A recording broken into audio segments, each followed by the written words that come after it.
وعليكم السلام ورحمة الله وبركاته. لاباس عليك؟ الحمد لله. الحمد لله. بارك الله فيك. أعوذ بالله من الشيطان الرجيم. بسم الله الرحمن الرحيم. الحمد لله رب العالمين الرحمن الرحيم مالك يوم الدين. إياك نعبد وإياك نستعين. اهدنا الصراط المستقيم صراط الذين أنعمت عليهم غير المغضوب عليهم ولا الضالين آمين. اللهم صل على سيدنا محمد وعلى آل سيدنا محمد كما صليت على سيدنا إبراهيم وعلى آل سيدنا إبراهيم وبارك على سيدنا محمد وعلى آل سيدنا محمد كما باركت على سيدنا إبراهيم وعلى آل سيدنا إبراهيم في العالمين إنك حميد مجيد. سبحان ربك رب العزة عما يصفون وسلام على المرسلين والحمد لله رب العالمين. بيان السبب في حب المدح والثناء وارتياح النفس به وميل الطبع إليه وبغضها للذم ونفرتها منه. Donc, de la cause qui suscite l'amour des louanges et des éloges. Donc, de la cause qui suscite l'amour des louanges et des éloges, qui apaise par leur biais l'âme, qui fait qu'elle est un penchant pour elle et déteste et fuit les reproches. Donc, qui apaise par leur biais l'âme, donc l'amour, les louanges et les éloges apaisent l'âme et qui fait qu'elle ait un penchant pour elle, d'accord, et déteste et fuit les reproches. Ça c'est naturel entre guillemets. Alors on va voir l'explication ou la cause pourquoi. اعلم أن لحب المدح والتذاذ قلبه 4 أسباب. Sache que 4 causes sont à l'origine de l'amour des éloges et du plaisir qu'on en tire. Sache que 4 causes sont à l'origine de l'amour des éloges et du plaisir qu'on en tire. D'accord. السبب الأول وهو الأقوى شعور النفس بالكمال. إيش معنى؟ يعني يشعر أن الإنسان لما يمدح أنه كامل. السلام عليكم.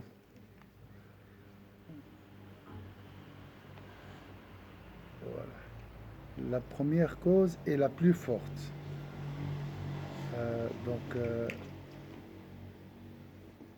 Valérie, le sujet c'est la 145.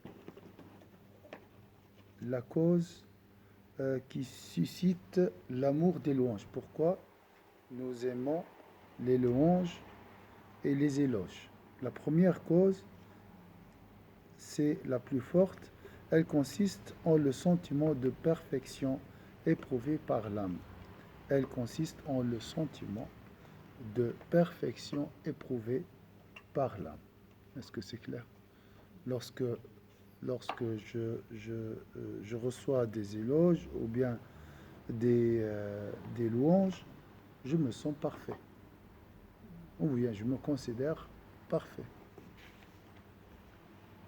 فإن بينا أن الكمال محبوب. Nous avons déjà montré que la perfection est aimée. وكل محبوب فإدراكه لذيذ. Nous avons déjà montré que la perfection est aimée et que toute chose aimée procure du plaisir lorsqu'on l'atteint. C'est logique.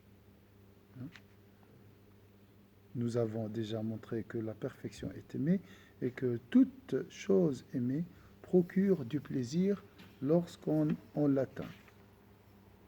فمهما شعرت النفس بكمالها ارتاحت واهتزت وتلذذت. À chaque fois que l'âme ressent sa propre perfection, elle s'apaise, se mue et jouit. À chaque fois que l'âme ressent sa propre perfection, la page 45. Ah, j'étais 145. Pardon. Excusez-moi. Ouais.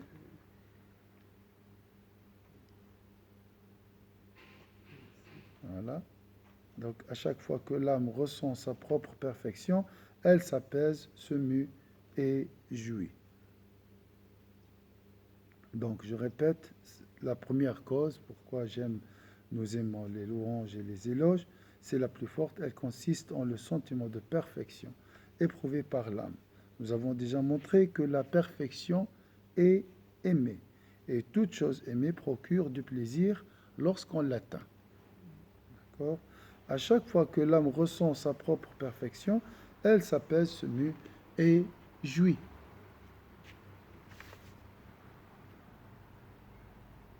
فإن الوصف الذي به مدح لا يخلو إما أن يكون جليا ظاهرا أو يكون مشكوكا فيه. واضح؟ فإن الوصف الذي به مدح لا يخلو إما أن يكون جليا ظاهرا أو يكون مشكوكا فيه. L'éloge procure à l'âme du loué ce sentiment de perfection. L'éloge procure à l'âme du loué ce sentiment de perfection. La qualité louée peut être soit manifeste et évidente, soit sujette à caution. La qualité louée peut être soit manifeste et évidente, soit sujette à caution. Donc, qui n'est pas sûr, on n'est pas sûr. Il y a des doutes. Dans le premier cas, donc dans le cas où la qualité louée est manifeste, le plaisir est moindre, mais pas absent. Pourquoi? On a entendu le contraire. La qualité louée peut être soit manifeste et évidente, soit sujette à caution. Il a dit ici, dans le premier cas, donc le cas où la qualité louée est manifeste et évidente, le plaisir est moindre, mais pas absent. C'est pas, oui, normalement c'est le contraire, mais c'est logique ce qu'il a dit. Si je suis, par exemple, intelligent, hein, je sais, pour moi c'est une qualité évidente. Et quelqu'un me fait mes éloges en disant tu es intelligent, pour moi c'est normal. D'accord? Mais si je ne suis pas sûr que je suis intelligent, quelqu'un vient me dire ah tu es intelligent, je dis alhamdoulilah. Là je suis sûr. Subhanallah. L'homme est. La qualité louée peut être soit manifeste et évidente, soit sujette à caution. Dans le premier cas, le plaisir est moindre, mais pas absent. Salam alaikum, merci. Ça va?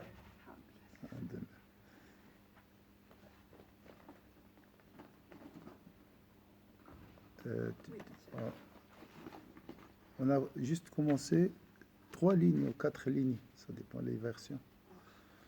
Donc ici, la première cause, pourquoi nous aimons les éloges et les louanges, qui peut vous expliquer pourquoi? ها نشعر بالكمال. نعم. كل كمال محبوب. وكل إنسان كمال يلتذ به الإنسان. Alors, pourquoi? Ça me procure du plaisir. Pourquoi il procure de plaisir?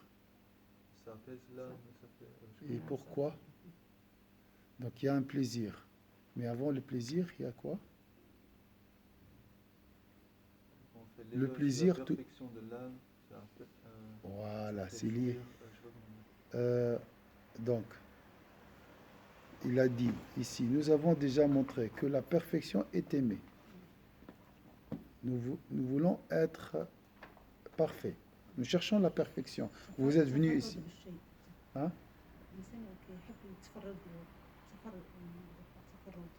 وأكثر هذا أقوى هذا لما الإنسان يطغى يحب يكون هو الذكي الوحيد في العالم.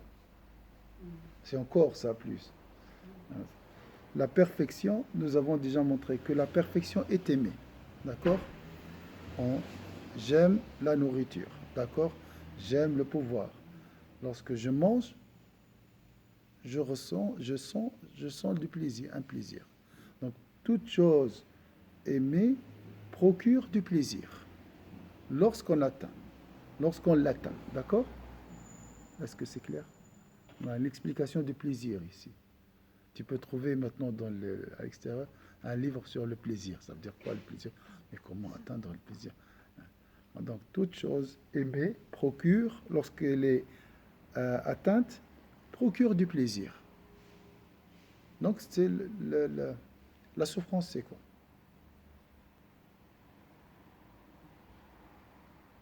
Ce qui procure Le, du... con- le Ce qui contraire. nous atteindre, c'est un plaisir. Lorsque nous n'avons pas les possibilités pour atteindre une perfection qui procure un plaisir. À chaque fois que l'âme ressent, mais il y a deux sortes de perfection. Perfection évidente, c'est réel. Par exemple, quelqu'un est riche. Là, j'ai un compte bancaire, machallah, je suis sûr. Et quelqu'un vient me dire, tu es riche. Ça me fait ni chaud ni froid. Parce que je sais. Mais si je ne suis pas le savant et quelqu'un vient me dire, ah, tu es savant, là, ça m'a rassure. Là, j'ai atteint la perfection. Et ce sentiment de perfection procure ce plaisir. Regarde cette explication. C'est de la psychologie, ça. Moi j'aurais dit c'est comme faire à manger à quelqu'un. Oui, Parce que tu fais à manger, tu donnes le plat, oui. après si on te dit c'est bon, t'es content, parce que t'es jamais sûr. Voilà, voilà. Mais si je suis un chef de cuisine, tu me dis, ouais, c'est bon, sauf s'il y a une concurrence entre moi et trois chefs, tu dis, ah, ton repas il est meilleur. Ah là, c'est... Ah, d'accord. À chaque fois que l'âme ressent sa propre perfection, elle s'apaise, se mue et jouit. L'éloge procure à l'âme du loué ce sentiment de perfection. Donc maintenant, la qualité louée peut être soit manifeste et évidente, soit sujette à caution. Dans le premier cas, le plaisir est moindre, mais pas absent. Mais ça reste toujours un plaisir, hein. Même si je suis riche ou bien je suis intelligent, je suis ça, et puis quelqu'un vient me dire tu es intelligent, riche, ça fait du bien, ça me reconforte. Mais pas comme dans le deuxième cas où la qualité louée est sujette à caution. Il y a des doutes, je ne suis pas sûr. Dans le premier cas, le plaisir, voilà, c'est le cas de celui dont on fait l'éloge pour la hauteur de sa taille ou de la blancheur de sa peau.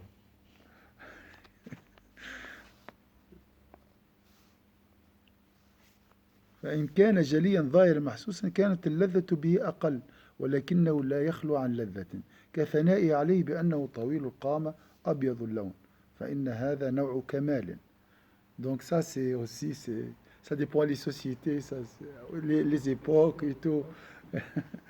Donc pour l'imam ça voilà, c'est une qualité de perfection, hein, d'accord. Hein? كيكون جلي ظاهر Ouais. حتى هو مذموم يعني. Il y a, ça, يعني oui, ça dépend des personnes. ça dépend, voilà, la personne. Ça, c'est, إذا كان كيختار oui, لا ريشيس ديالو ولا كيختار مثلا المظهر ديالو. oui, oui. Mais ici, on parle d'une règle générale. En général, c'est comme ça. Après, bien sûr, on doit faire attention. On ne doit pas tomber dans la vanité et le ghourour. Ouais. لكن هذا كشعور طبيعي comme un sentiment naturel. Hein? D'accord. Ce genre de qualité fait partie de la perfection. C'est le cas de celui dont on fait l'éloge pour l'auteur de sa taille ou la blancheur de sa peau. Bon. Donc, on a cette idée toujours, le grand est beau, le blanc est beau. Donc, ça, c'est comme des normes. Hein? Ça, d'accord. Même aujourd'hui, ça, c'est aussi valable. Il y a des gens qui, en général, c'est comme ça. Ce genre de qualité fait partie de la perfection. Mais l'âme n'en tient pas grand compte et n'en tire donc pas un vrai plaisir. Alors, ce genre de qualité fait partie de la perfection, mais l'âme n'en tient pas grand compte et n'en tire donc pas un vrai plaisir. Pourquoi? Parce que je sais, d'accord? C'est une qualité évidente pour moi. Est-ce que c'est clair ce qu'il a dit? Hein? J'ai pas besoin. Ouais, ça me fait plaisir, mais je sais. Hein? Je n'ai pas de doute sur ça. Mais si j'ai des doutes, où il y a une concurrence, par exemple, là, si tu fais mes éloges, je ressens ce plaisir. Mais si elle le ressent, cela suscite en elle un certain plaisir. Et ça dépend. Il y a des gens qui... Mais si elle le ressent, cela suscite en elle un certain plaisir. Ça dépend des personnes. Il y a des gens qui sont fiers d'eux-mêmes, il y a des gens qui ont confiance en eux-mêmes. Donc, ils n'ont pas besoin de quelqu'un qui fait leurs éloges. Il y a d'autres qui ont moins de confiance. Donc, ces louanges les réconfortent. C'est complexe. Ça dépend des personnes aussi. فإن هذا نوع كمال ولكن النفس تغفل عنه فتخلو عن لذته فإذا استشعرته لم يخلو حدوث الشعور عن حدوث لذة. Donc si la règle c'est quoi, je ressens le sentiment de perfection procure un sentiment de plaisir. Voilà. À chaque fois tu ressens que tu es parfait dans un domaine, d'accord, ce sentiment procure un plaisir. Voilà une explication pourquoi nous aimons les éloges et les louanges. Donc tout est lié à la perfection. Donc si tu veux vraiment éviter bien des fois, je fais beaucoup de choses, mais les gens ne sont ingrats envers moi, tout ça. Parce que toi, tu cherches la perfection. Voilà la source, l'idée qui nous pousse à aller vers cette question. Est-ce que c'est clair? On cherche la perfection. Alors, c'est quoi la solution ici? On laisse le texte un peu, si on pose cette question. C'est quoi la solution? La solution à quoi? Pour cette quête de plaisir et cette quête de réconfort. Il ne faut pas chercher la perfection, mais on doit chercher la perfection quand même. On est là pour chercher la perfection. On est là pour chercher la connaissance. Et la connaissance, c'est une perfection.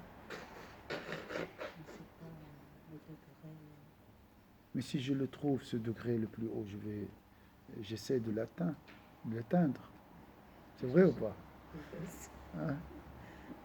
Alors, on fait comme... La perfection, on doit la chercher peut-être pour soi, mais pas par ostentation des autres. Voilà, pour Dieu. Oui. Pour connaître Dieu. Pour vraiment satisfaire Allah Azza wa Jal. Pour adorer Dieu.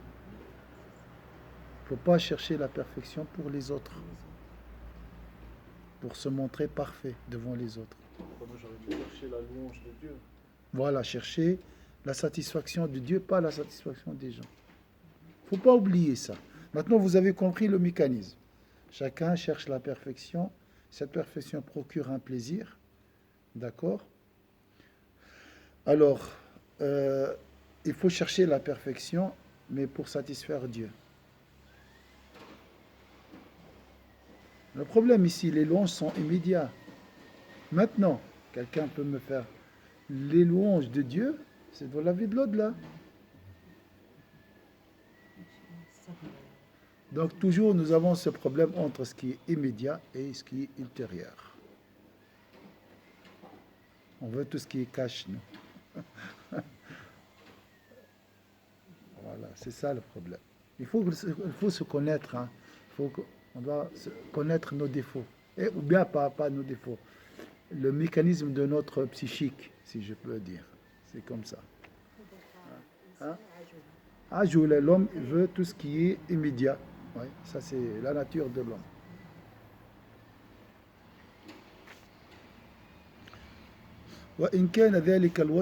Comme la prière. La prière, des fois, il n'y a pas d'effet immédiat. Donc les gens ne sont pas assidus dans la prière. Ils essayent de faire et attendent les résultats. Juste après, salam alaykum. Ah, il n'y a rien, j'arrête alors. Il faut l'assiduité. Voilà. Et surtout pour l'adoration, les résultats sont de la vie de l'au-delà.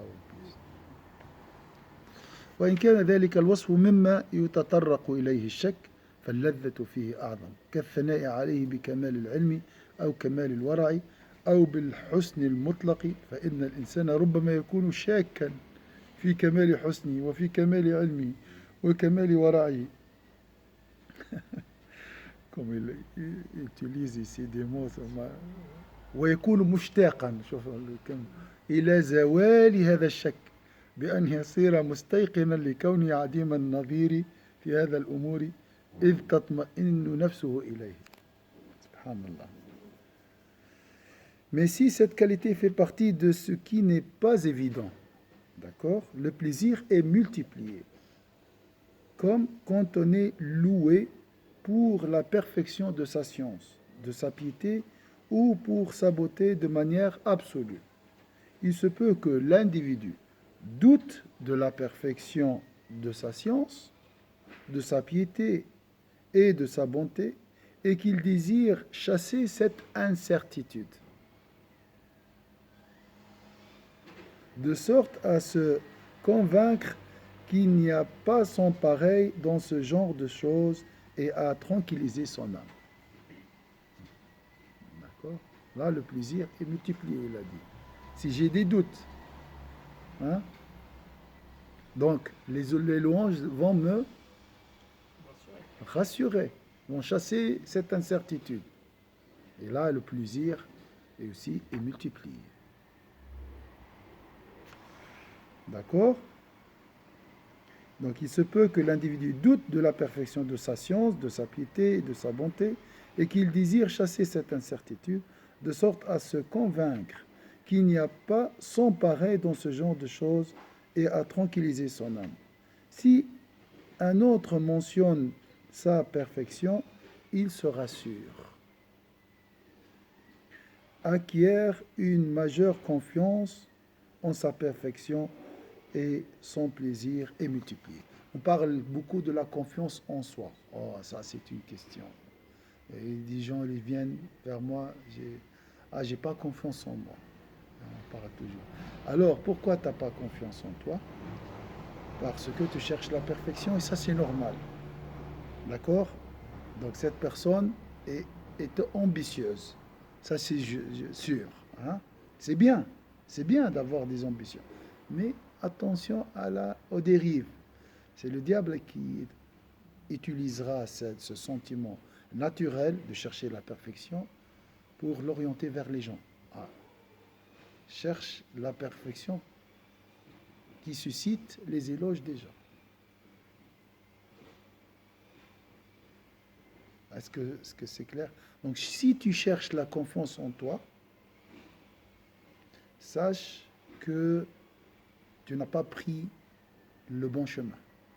Tu es en train de chercher la confiance en toi à travers les gens. Tu ne l'obtiendras jamais. Parce que toujours, il y a quelqu'un qui est satisfait de toi, qui va faire tes éloges, et pour la même qualité, il va te faire des reproches. Il y a un psychologue, celui que je connais en Espagne, c'est Raja. Lui, il dit que la confiance en soi, il est philosophe et il est psychologue, donc il est expert dans ces domaines. Il dit la confiance en soi, elle ne peut pas s'atteindre sans rien faire. Il dit par exemple, il y a des gens qui disent moi je ne peux pas parler en public parce que je n'ai pas la confiance en moi. J'ai besoin de la confiance et tout ça. Il cherche, il fait des études. Alors lui dit, il ne faut pas chercher la confiance en soi. Tu veux parler, tu parles. Tu travailles pour pouvoir parler. Tu commences à apprendre la linguistique, la grammaire ou quoi que ce soit.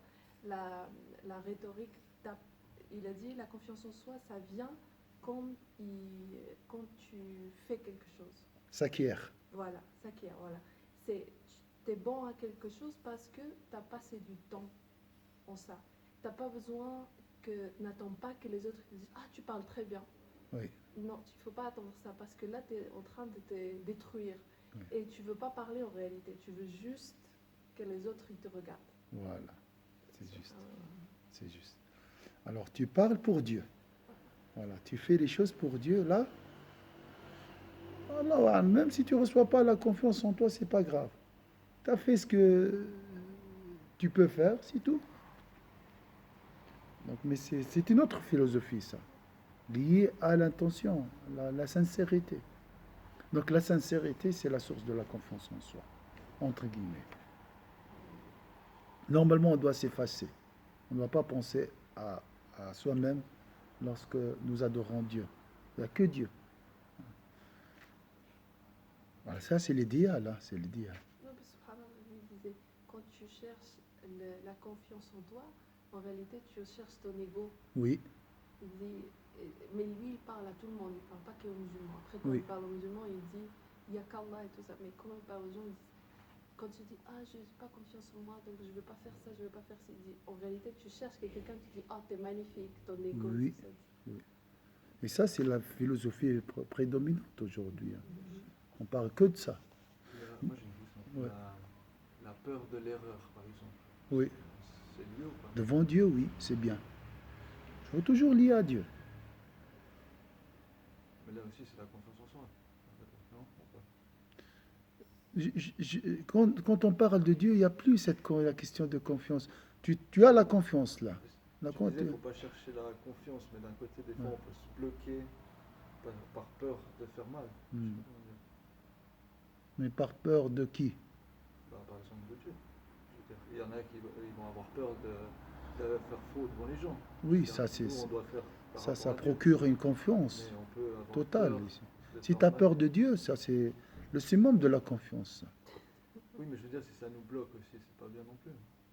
Normalement, ça bloque pas. Si c'est pour Dieu, ça bloque pas. Jamais. Dieu a dit la piété, la crainte révérentielle, taqwa, est une source de subsistance, Non, mais par exemple, je veux de dire, solution. par exemple, on peut avoir peur de s'exprimer par peur de dire des mauvaises choses qui vont être retenues contre nous. Alors ce blocage, parce que Par j'ai exemple, peur ne de plus faire oser des... parler. hein, C'est ça que je veux dire. Après, ne plus oser parler, par exemple. devant les gens ou bien... Non, mais par exemple, on Oui. dit il y a 2 anges qui notent nos actions et nos paroles. Oui, Puis par peur justement du châtiment, pour avoir peur, décider de ne plus parler et de ne plus faire. Je sais pas comment dire. attention aussi à la crainte. Le diable ici, il peut utiliser cette crainte pour t'empêcher de parler, de dire le bien. Attention.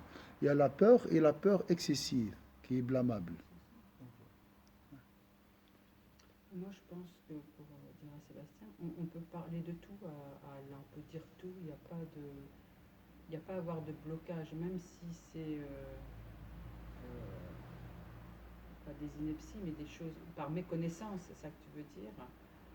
Je pense on peut tout dire. Après, Allah, il va nous guider justement pour acquérir de la connaissance ou acquérir, voilà, pour te remettre sur la voie. Mais je pense qu'on peut tout dire. Oui, Enfin, bien qu'on sûr. peut parler. Tu peux poser la question. Voilà. Il y a un hadith, بلغوا عني ولو آية. Oui, tu peux transmettre même un verset. Ah ouais, Je ne mais sais pas si pensais- on a bien compris ta question ou pas. Moi, je pensais plus dans le sens, parce qu'il me semble qu'il y a un hadith qui dit qu'il faut mieux, si ce n'est pour dire du bien, il vaut mieux se taire. C'est ça que je veux dire. Oui, Puis Oui. comme des fois on interagit avec des gens, puis des fois on va parler comme ça par, je sais pas comment dire, parce en tout cas moi je suis loin de la perfection, je veux dire. Puis des fois j'ai tendance à parler trop vite, Oui. je peux dire des mauvaises choses, c'est ça que je veux dire. oui. À toi de voir dans ce cas-là. Ah oui, mais ce que je veux dire, c'était là lié par rapport à la confiance en soi, c'est ça que je veux dire. Parce que comme on sait qu'on peut dire des mauvaises choses, avoir peur de s'exprimer, c'est ça que je veux dire. Des On fois, doit de trop être- se taire. On peut avoir la confiance en soi et être vigilant. Ça, s'il y a pas, la confiance en soi ne doit pas nous conduire à l'impulsivité. L'impulsivité, c'est aussi un excès de courage. Voilà. On doit rester toujours dans le juste milieu. Pas de peur excessif, pas de courage excessif. Mais on va avoir.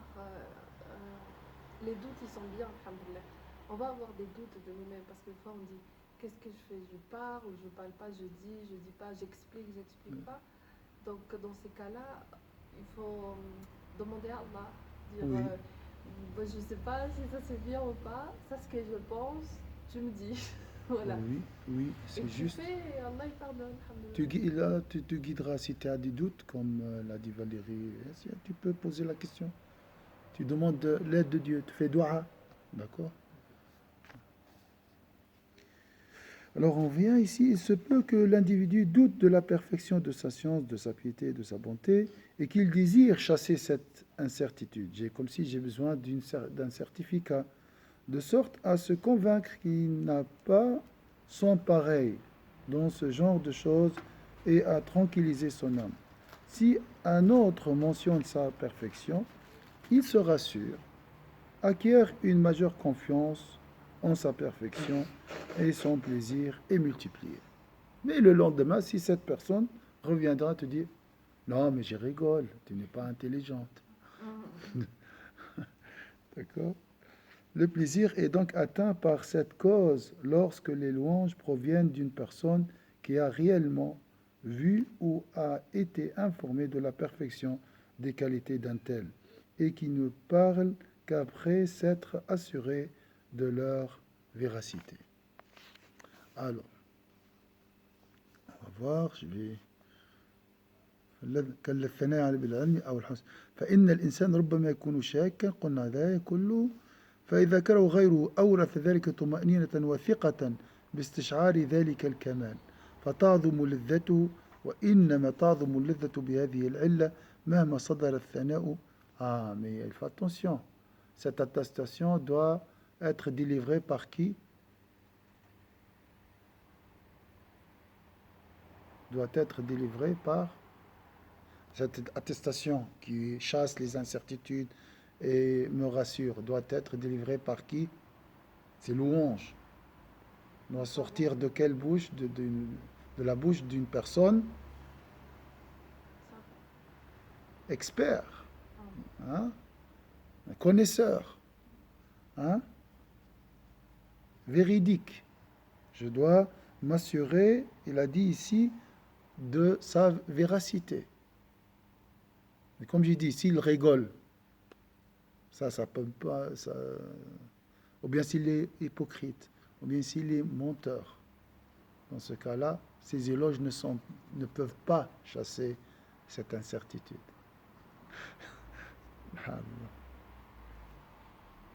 واضح حنان ici صدر من بصير بهذه الصفات. Si un savant vient te dire tu es savante, là, mais si un ignorant vient dire il ne connaît rien lui, non, d'accord? Même si un savant vient nous dire ça, si ça nous procure du plaisir, c'est une forme d'ostentation. C'est pas quelque chose à